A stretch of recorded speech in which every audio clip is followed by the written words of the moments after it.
Tonight, on the world's most amazing videos, an Air Force jet plummets from the sky and slams into the ground. Plus, a daredevil fights for his life when a high-flying stunt goes into the tank.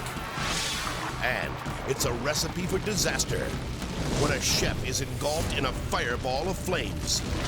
Plus, a killer avalanche buries 3 skiers under a massive mountain of ice and snow.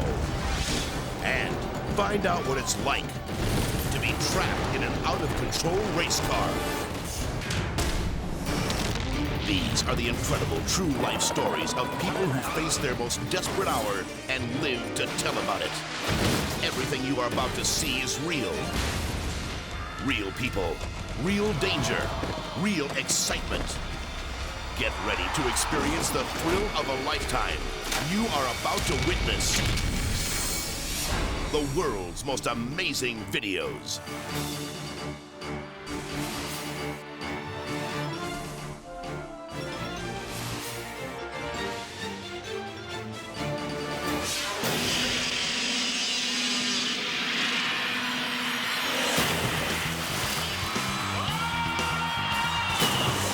This act of precision and skill is so dangerous that only one man is brave enough to try. He's stunt performer Rex Phelps, better known as Reckless Rex. One of his favorite stunts is called the flip.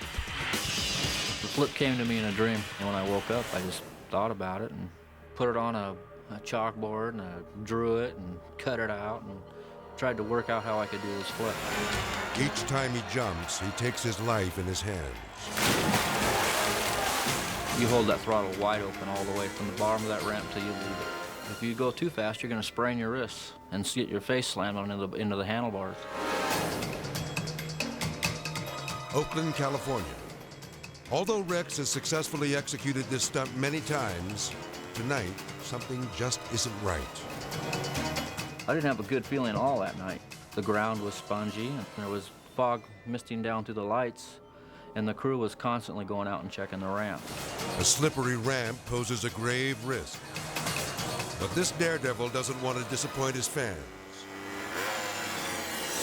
So Rex summons his courage and roars down the speedway. He rockets up the ramp. But then, he's launched into a nightmare.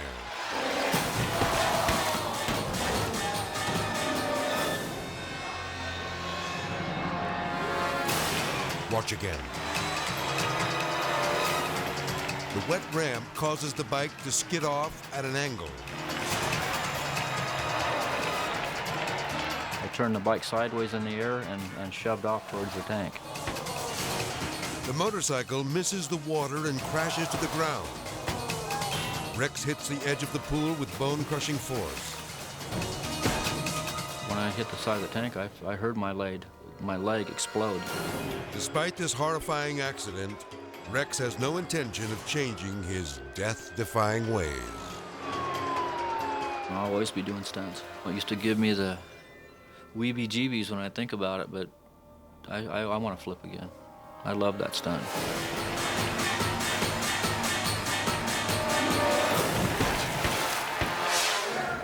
Las Vegas, Nevada. It's the North American Boxing Championships, and Canadian fighter Willie DeWitt is going for the gold. His opponent is a tough Cuban contender named Pedro Cardenas. DeWitt unleashes a fierce volley of jabs and hooks. When his opponent staggers, DeWitt goes in to finish the job. But then, Cardenas lands his best punch of the night on the referee.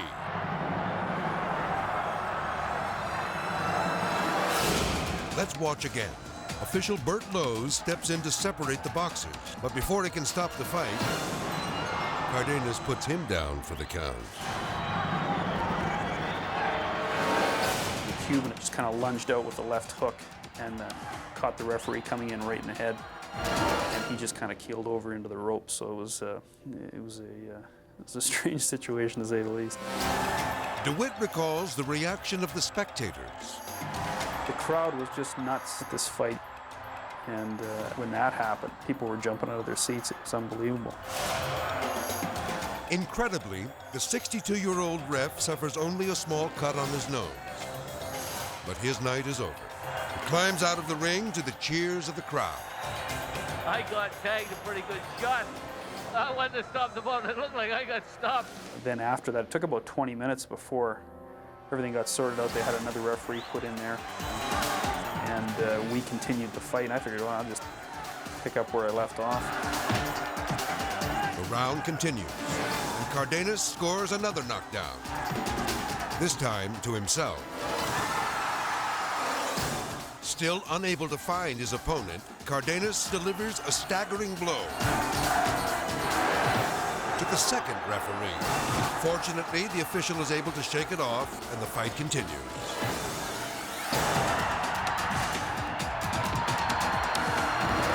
Willie DeWitt knocks Cardenas out in the second round, bringing an end to his misery.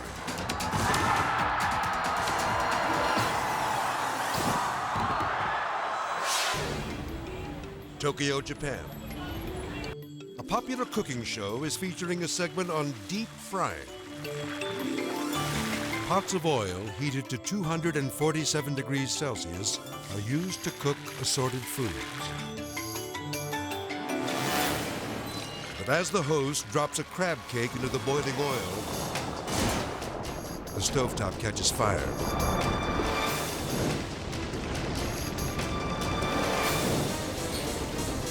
The woman tries to extinguish it with water, when suddenly, her sweater erupts in flames, spreading to her head and chest with terrifying speed.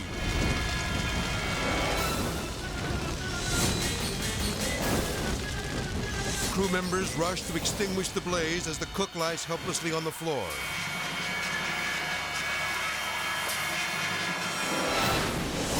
But this is not a tragic accident. The young woman actually set herself on fire, on purpose. That's because this cook is really a stunt woman demonstrating the danger of grease fires.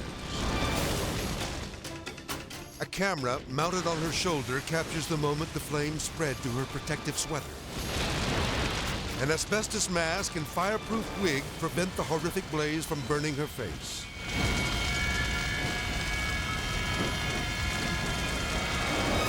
Safety crews quickly smother the fire before it burns through her flame-retardant clothing. Japanese officials hope this extreme demonstration will prevent real kitchen disasters and, in the end, save innocent lives.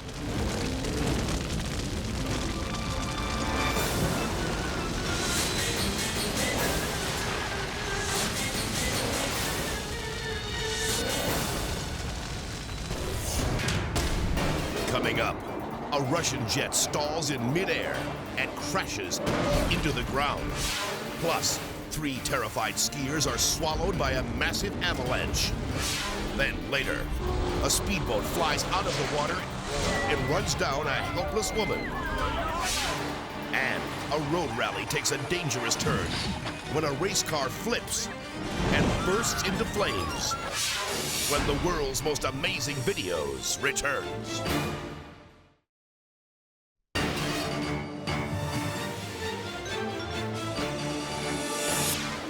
Le Bourget, France. The Paris Air Show is the world's largest display of aviation and weapons technology.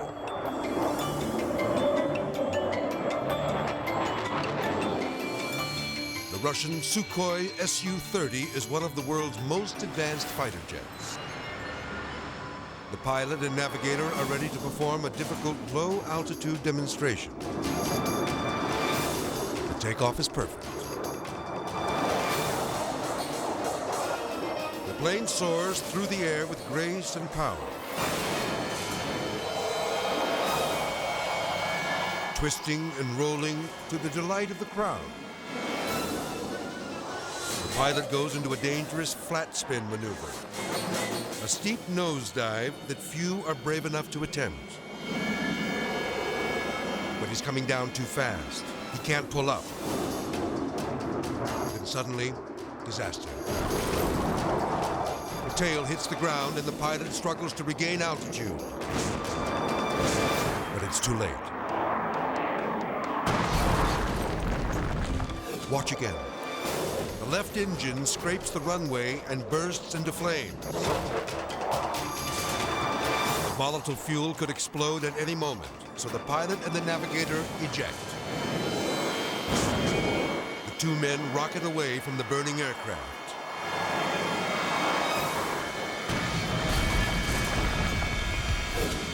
Thankfully, they survived this low-altitude ejection. The men float safely back to Earth. Nearby, the $100 million war machine has been reduced to a pile of flaming wreckage. This accident proves that when you push these fighter jets to the extreme, the results can be explosive.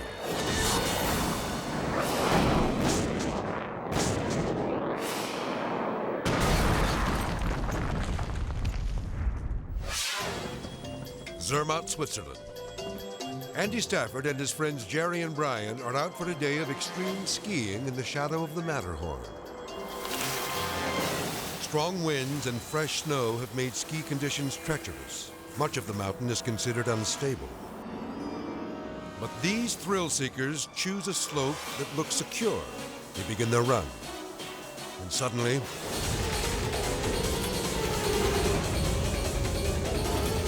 the skiers disappear into 7 million cubic feet of snow as it barrels over them at 80 miles an hour. Let's watch again. As they start down the slope, the weight of the skiers triggers a massive avalanche. Brian turns and skis toward the edge of the churning snow. But then his luck runs out and he is buried alive.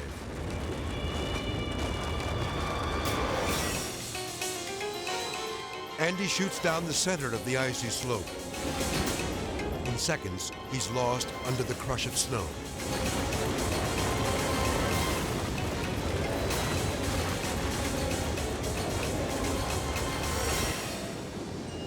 Jerry struggles for control, managing to keep his head up as the avalanche rages by. Luckily, he skis onto solid ground. When it stops moving, the snow will set like concrete within 3 seconds. Buried survivors usually have air for no more than 15 minutes. Fortunately, expert Swiss rescuers quickly find the skiers and immediately lift the men to safety. But will they return to the slopes? Yeah, I reckon that one over there will probably... No way, I'm sticking to bump skiing, no more off-piste skiing. Yeah. These men know how lucky they are to have escaped the icy grip of this killer avalanche.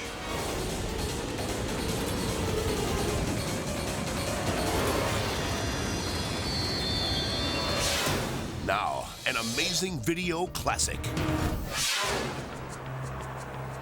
Wilmington, Ohio. State Trooper J. Harold Harker has pulled over 2 men in a truck with expired out-of-state license plates. He approaches the vehicle from the passenger side to avoid traffic on the busy road. Good afternoon, gentlemen. Does your driver's license, please, sir? And the... I ain't got it on me right now, sir. Well, what you're telling me is if you got no ID whatsoever in this vehicle. No, sir, I don't. Because the men offer no identification, Trooper Harker is unaware that he's talking to Chevy and Shane Kehoe, 2 brothers known to have ties to anti-government militias. At the time of this stop, Chevy, the driver, is also a murder suspect. He is considered armed and dangerous. Sit back here with me a second, sir. Well, I don't want you going and searching through all my stuff. I'm not searching through your stuff, sir. No, I'm going to put you in my car. Listen, sir, I don't want no problems. I don't. You're going in my car, right and I'm not violating you, sir. I feel violated. The officer senses trouble. Inside the truck, the passenger, Shane, is acting suspiciously. He reaches under the seat and watches the trooper through the side view mirror. Just as Harker is about to call for backup, Deputy Sheriff Robert Gates happens to stop at the scene. I noticed that Trooper Harker was motioning his arms back and forth like he was really having a stern talk with the driver. I felt that the trooper may be having trouble with him, so I thought, well, I'll go ahead and I'll stop. Deputy Gates keeps a sharp eye on the passenger. while Trooper Harker waits patiently for the driver to submit to a weapons search. Now, the choice is yours. What do you want to do, sir? When suddenly, the suspect makes a run for it.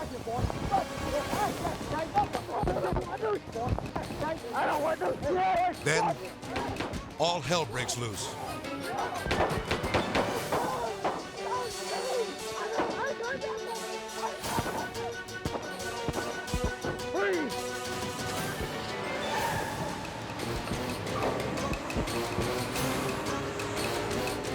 Watch again. Chevy Kehoe runs back to the truck and tries to escape. While the policemen struggle to subdue him, Shane Kehoe takes deadly aim at the officers from inside the vehicle. Coming up and over top of the seat is an all-black semi-automatic handgun in the hands of Shane Kehoe. He brings it over the seat, starts pointing it towards me. As he's leaning across the seat towards me, I have my gun drawn. I fire 2 rounds.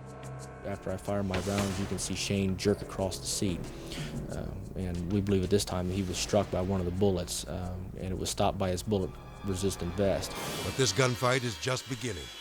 Shane Kehoe emerges from the truck, shooting directly at Deputy Gates. The officer returns fire, but loses his balance and falls flat on his back. Bullets ricochet off the ground around him. Then, Trooper Harker fires at the suspect from behind the hood of the truck. Now, for the first time ever, Trooper J. Harold Harker talks about his role in the fierce gun battle. I felt comfortable that I had hit him because of the abrupt reaction. I've hunted deer and large game, and I know what a large animal looks like when it's hit. But the wounded suspect refuses to surrender. He bolts from the scene and Deputy Gates chases him. Meanwhile, Chevy Kehoe jumps into the truck and shifts it into gear. The suspect takes off with Trooper Harker hanging on. The officer is dragged several feet before Kehoe slams the door and drives away. Then, a massive manhunt begins. See if you can get an aircraft. The subject in the Suburban has fled the scene. I have another subject out on foot. Shots have been fired. Minutes later, Wilmington Police Officer Robert Martin spots Chevy Kehoe's truck and chases him into the parking lot of a local business. But then, Kehoe opens fire, blasting a bullet directly into the windshield of the patrol car. Then the suspect runs behind a building and vanishes. Am I bleeding? Am I bleeding? Okay. Hunting Electric, PD. Shots fired at me. AR-15 rifle. Clear, AR-15 rifle at Clinton Electric. All units be advised. Automatic rifle, Clinton Electric. The Kehoe brothers manage to escape, but they are arrested 6 months later and sent to prison. The officers who put their lives on the line will never forget their horrifying brush with the brothers from hell. I feel very strongly that had Bob Gates not stopped that day, that I probably would not be here talking to you today. We were both lucky. I think the only reason that we walked out of this thing unscathed is that God decided to leave us on this earth a little while longer.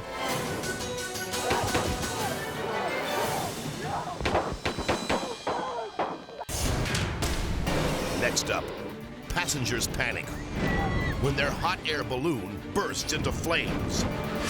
Plus, a speedboat rockets out of the water and slams into a helpless woman. Then later, a massive wave rips a house apart and plunges it into the sea.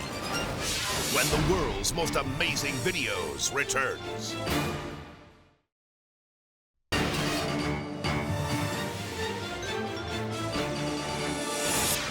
Strasburg, Pennsylvania. Michael Lewis has arranged a hot air balloon ride for his mother-in-law, Rose Marie Lutkin. We knew how much she thought about going up in a balloon, so we thought it was an ideal gift to give her. Rose Marie and the 11 other riders are waiting on board as a propane torch heats the air that fills the balloon. But then there's big trouble.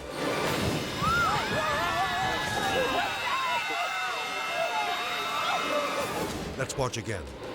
The gas tanks explode into flames, engulfing the entire basket in fire.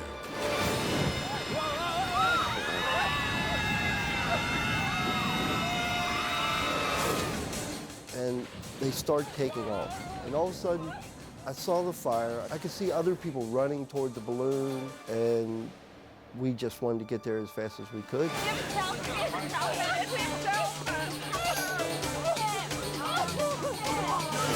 Michael races to help his mother-in-law, who is dazed and lying on the ground. I didn't really even look at her. I just pushed her on the ground, laid her on the ground, and I rolled her to make sure if she still was on fire, that the fire would go out.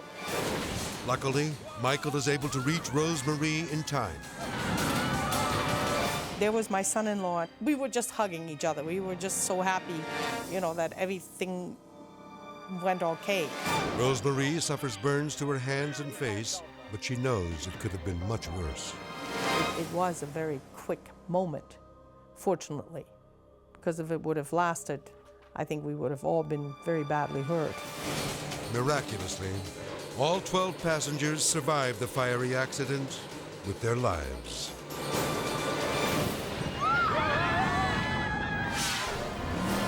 Lewiston, Idaho. It's sprint boat racing time on the Snake River. These jet-powered missiles rocket across the water, hitting top speeds of 90 miles per hour.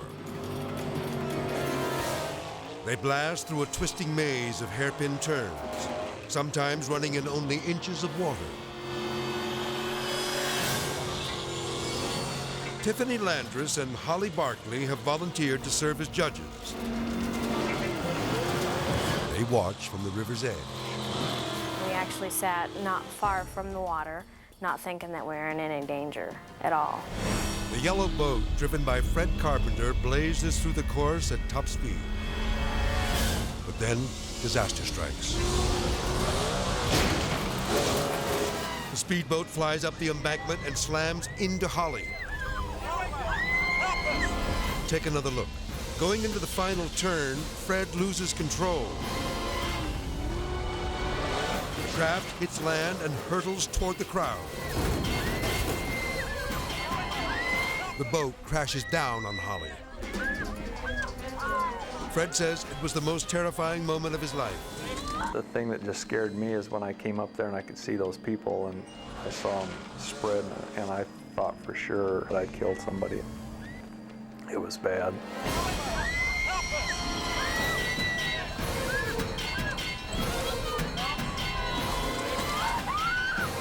Holly screams in agony as she tries to get to her feet. I felt instant terror, instant fear. It happened so quickly. I just heard the screeching of the rocks and this motor just breathing down the back of my neck. I was horrified that I was gonna lose my legs. I wasn't gonna walk. In the confusion, Tiffany tries to help lift the 1,500-pound boat off of her fallen friend. I just ran over there and I knew that I had to do something to get her out from there, and there's nothing to grab onto, so you're just pushing into it with your body. Tiffany was wonderful, you know. She couldn't have lifted that boat off herself, but the spirit that she had in her made her feel like she could. I just told her, you know, be strong, that she can make it. She was a strong person. Paramedics rush Holly to an ambulance. Her injuries require immediate surgery. Holly knows that she is extremely lucky to be alive. Every day I thank God that I'm here, because you don't know when something like this is going to happen. Here I had gotten out of bed that day and was going to have a wonderful day in the sun, you know, with my friends. And you just don't know.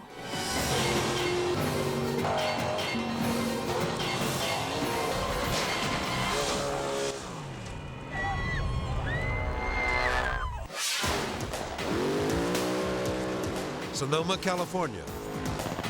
NHRA drag racer Shelly Anderson is preparing to qualify for the Autolite Nationals Top Fuel competition. After some last-minute instructions from her crew, Shelly is ready to go. The light turns green, and she's off. Shelly's blue car rockets into the lead, but suddenly, Dragster careens into the next lane.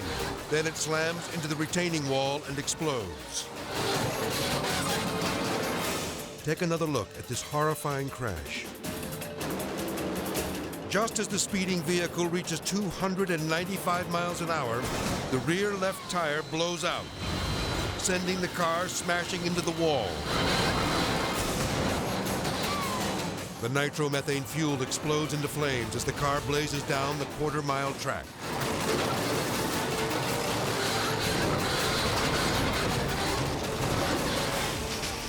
Within seconds, the NHRA rescue team arrives to put out the fire.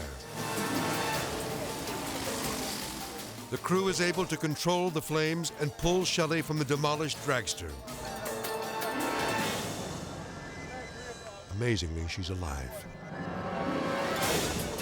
Now let's look at an even more dramatic view of the crash from Shelley's onboard camera. The car hits the wall. Fire engulfs the cockpit. It's hard to believe that anyone could survive. The car went backwards into the opposite wall, and I remember thinking that this might hurt. And I hit the wall, and the car did everything it was supposed to do. Broke off right where it was supposed to absorb the impact. Even though Shelley lives through the collision, she's surrounded by flames and is seconds away from burning alive. And that's when I looked down and my legs were fully on fire. My neck brace was burned and carbon fiber seat melted to me. I mean, it was hot. But she still tries to control the dragster. I mean, I knew I hurt and I knew I was in pain, but I was still trying to drive the car. There was nothing I could do. I was just along for the ride. Incredibly, Shelley escapes with only minor injuries. I mean, if you think about it, I hit a wall going 280-something miles an hour backwards and didn't break a bone.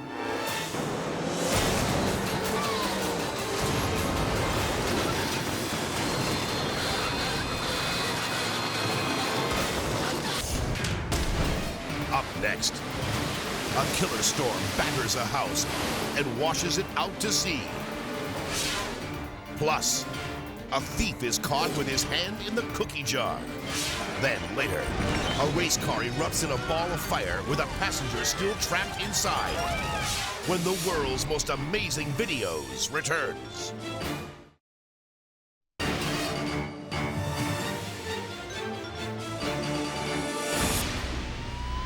Richfield, Utah. This stretch of Interstate 70 is so notorious for drug trafficking that police call it Cocaine Lane. So Deputy Phil Barney is cautious as he pulls over a driver for speeding. Hi. Could I see your license and registration, please? The officer becomes suspicious when he learns that neither the driver nor her male companion owns the car. So he radios to see if they have a criminal record.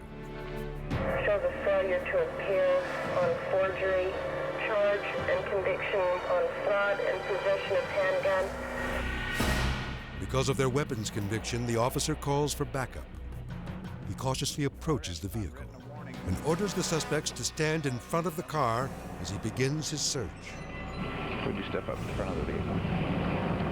You step up in front with her. At first, he doesn't notice, but the man and woman are moving toward him. Step back up in front of there. They ignore the officer's orders and get back in the car. Hey! Hold it! Hold it! Deputy Dwayne Ross arrives, but it's too late. Get out of there! Hey! Hey! Hey, get out of that car! Hey! As the suspects speed away, the officers shoot at their tires. They hit their target. Let's go. The suspect's car is equipped with self-sealing treads. They got dope there. Are they? Yeah. Deputies Barney and Ross take off after the desperate criminals. How they figure they're going to get away from two police officers, I don't know, but yeah, I guess they figured we got nothing to lose, we just well try it. We got a chase going. This is a 1035. The female suspect tosses a white powdery substance out of the window. Yeah, they're throwing cocaine and stuff out. It's crazy. Even though they are throwing the drugs out of the car, the police know they have enough evidence to convict the suspects. That's the dream man. We can pick enough up to put him in prison forever. Now, the deputies must act quickly to end this high-speed chase. Barney suggests that Ross use a shotgun to shoot out the suspect's tire while he's driving. You got your shotgun where you can get at him? Yeah. Pull up there and let's take his tire. wondered, can I do that? Am I capable of doing that at, 60, 70 miles an hour down a freeway? Out an open window, driving with one hand and shooting with the other? Can I do that and do it safely? Come around on my side, Dwayne, and get a better chance of it. Deputy Ross accelerates until he pulls alongside the outlaws. This time, he blasts their rear tire with a high-powered weapon.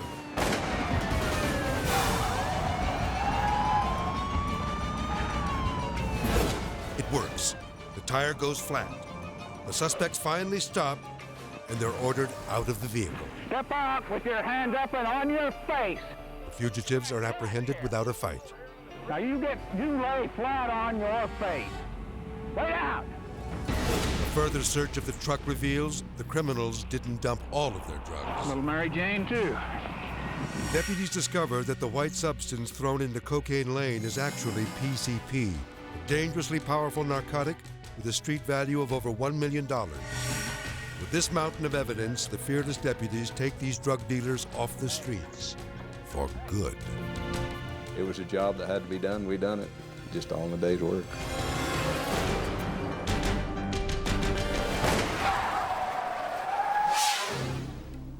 Daytona Beach, Florida.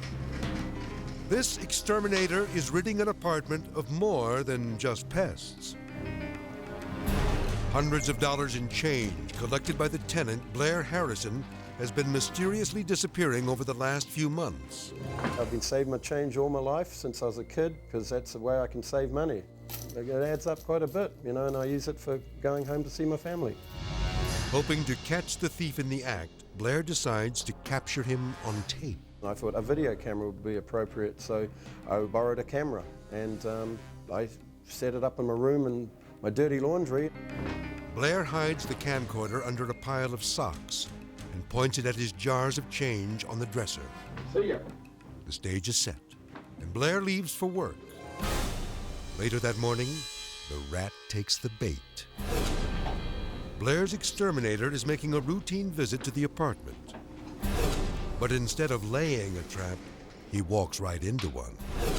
The pilfering pest controller quickly stuffs his pockets with Blair's hard-earned cash. But he's not satisfied with just nickels, dimes, and quarters. And I was like, wow, I was really shocked. It was more than I thought. I thought he was grabbing a handful of change, but he was going through all my drawers and going through the whole house, and you can hear him going in every room and checking everything out, just rifling the drawers. Then, in an attempt to cover his tracks, the crook shakes the jars to make them appear full. But no amount of shaking can hide the truth. He took probably about $1,000 over the 5-month period that he was doing his job. Blair shows his video evidence to a friend who works for the police department. So I had a cop friend, and he came over, and he viewed it, and he said, well, you should bust him on this one. This is like, he's a burglar. Although the thief doesn't serve jail time, he does lose his business and his standing in the community. It's ruined his life, his family, but I guess he should have thought of that before he started coming to rip us off.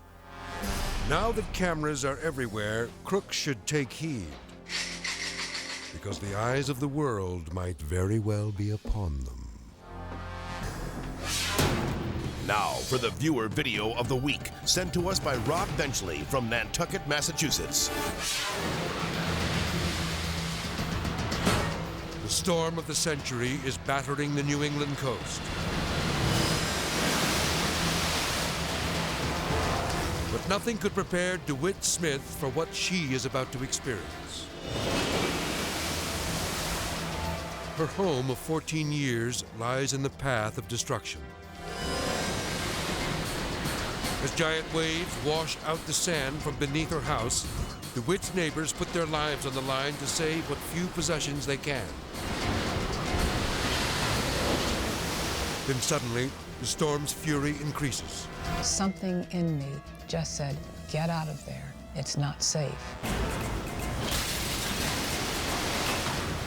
A moment later, DeWitt's home is swept away by the treacherous tide.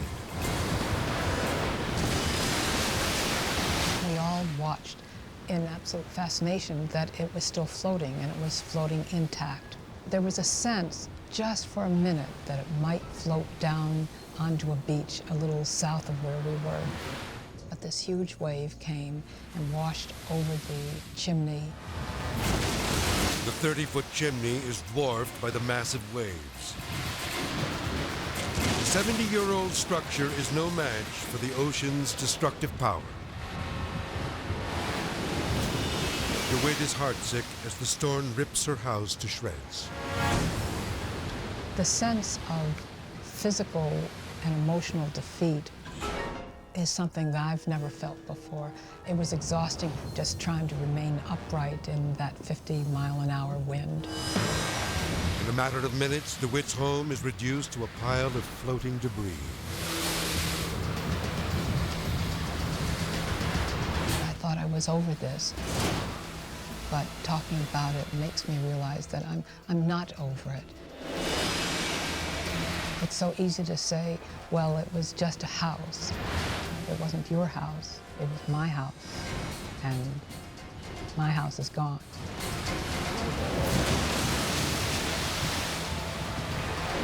DeWitt is so devastated by her tragic loss that she vows never to live by the ocean again.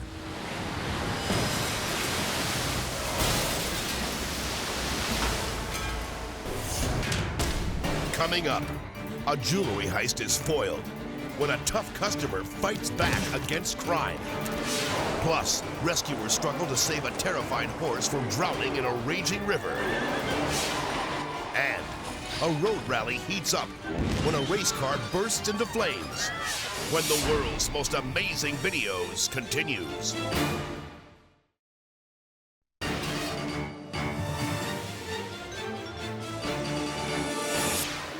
Bath, England. A shotgun-wielding bandit takes control of a jewelry store, but not for long.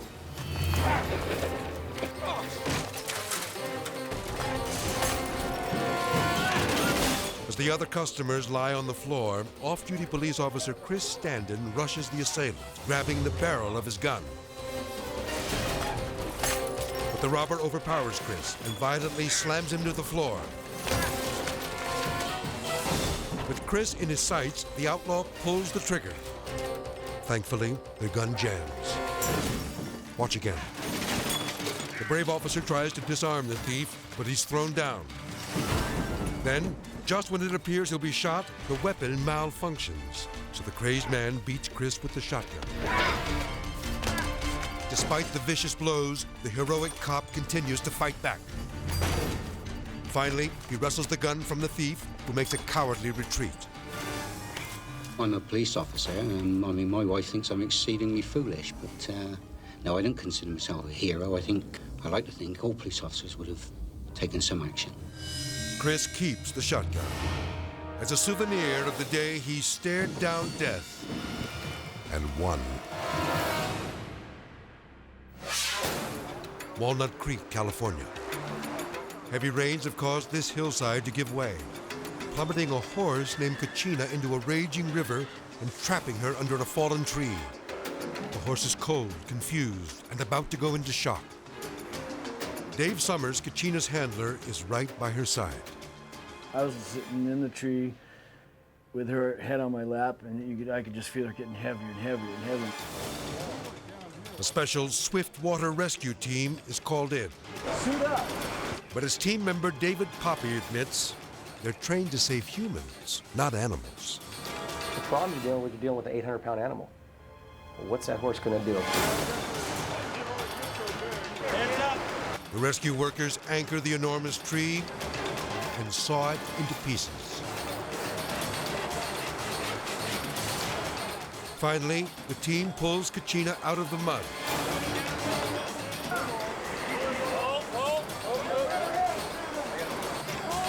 But she slides headfirst into the water. The men strain to lift the heavy creature before she drowns. They manage to get her head above water, only to face another problem.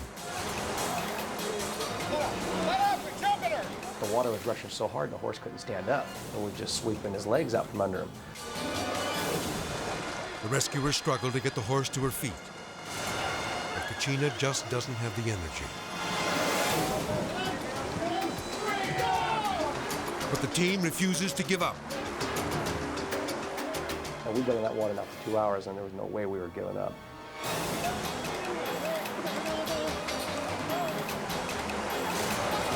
Somehow, the men summon the strength to pull the helpless animal to safety.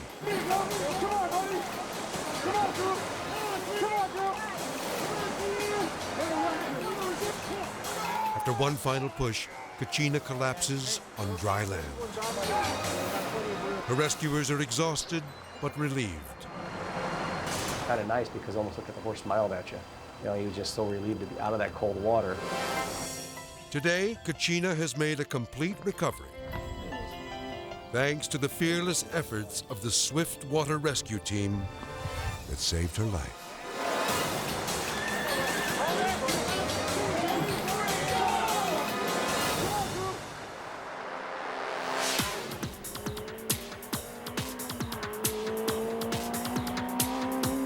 Galicia, Spain. Drivers in the Ria Bajas Road Rally are roaring full throttle through these treacherous back streets. Spectators stand dangerously close to the asphalt as race cars speed past, sometimes losing a time, sometimes losing complete control.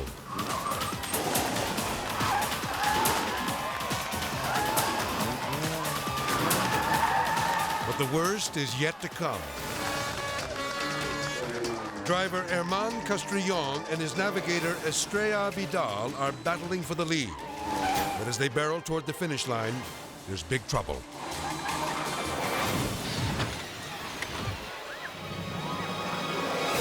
Let's watch again. Herman approaches the final corner too fast, causing his car to careen out of control. One spectator comes within inches of being hit. As bystanders rush to help the overturned car, they don't realize the danger to their own lives. Among them is the driver's friend, Fernando Añaros. The car was on its side, so we ran up to it to put it back on its wheels. The driver and co-pilot are uninjured and anxious to get back in the race. When as Herman tries to restart the car, Fernando makes a horrifying discovery. The smell of gas was very strong. He attempts to warn his friend, but suddenly,